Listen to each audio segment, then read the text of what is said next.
एक छोटे से गांव में आरव नाम का एक गरीब लड़का अपनी माँ के साथ रहता था।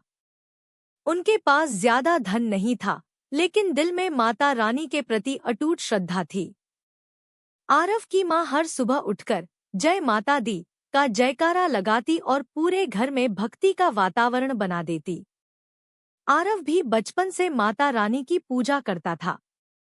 गांव में एक बड़ा मंदिर था, जहां हर साल नवरात्रि का भव्य मेला लगता था। दूर दूर से लोग माता के दर्शन करने आते थे। इस बार भी मंदिर में खूब सजावट हुई थी। हर तरफ दीपक जल रहे थे, भजन गूंज रहे थे और भक्त माता रानी के जयकारे लगा रहे थे। लेकिन उसी समय आरव के घर की हालत बहुत खराब थी। उसकी माँ बीमार पड़ गई थी और इलाज के लिए पैसे नहीं थे। आरव बहुत परेशान था। उसने कई लोगों से मदद मांगी, लेकिन किसी ने उसकी सहायता नहीं की।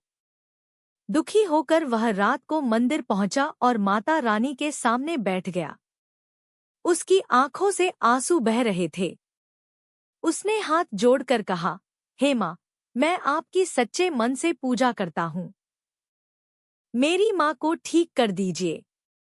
मेरे पास कुछ नहीं है, बस आपका सहारा है। आरव पूरी रात मंदिर में बैठकर माता का नाम जपता रहा। धीरे धीरे उसकी आंख लग गई। तभी उसे एक अद्भुत सपना दिखाई दिया। सपने में माता रानी लाल वस्त्रों में प्रकट हुईं। उनके चेहरे पर तेज था और हाथों में आशीर्वाद था। माता रानी ने मुस्कुराकर कहा, बेटा, सच्ची भक्ति कभी व्यर्थ नहीं जाती। कल सुबह मंदिर के पीछे वाले पुराने बरगद के पेड़ के पास जाना। वहां तुम्हारी परेशानी का हल मिलेगा। सुबह होते ही आरव जल्दी से मंदिर के पीछे पहुंचा। वहां उसे मिट्टी में दबा हुआ एक छोटा सा संदूक मिला। उसने उसे खोला तो उसमें कुछ सोने के सिक्के और पैसे थे। आरव की खुशी का ठिकाना नहीं रहा। उसने तुरंत उन पैसों से अपनी माँ का इलाज करवाया। कुछ ही दिनों में उसकी माँ पूरी तरह स्वस्थ हो गई।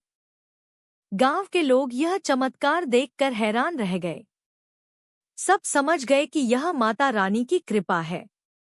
अब लोग आरव और उसकी माँ का बहुत सम्मान करने लगे।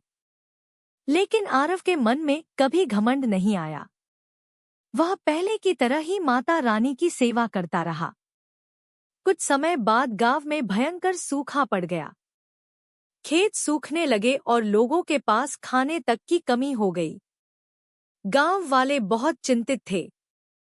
तब आरव ने सबको मंदिर में एकत्र होने के लिए कहा। उसने कहा, अगर हम सब सच्चे मन से माता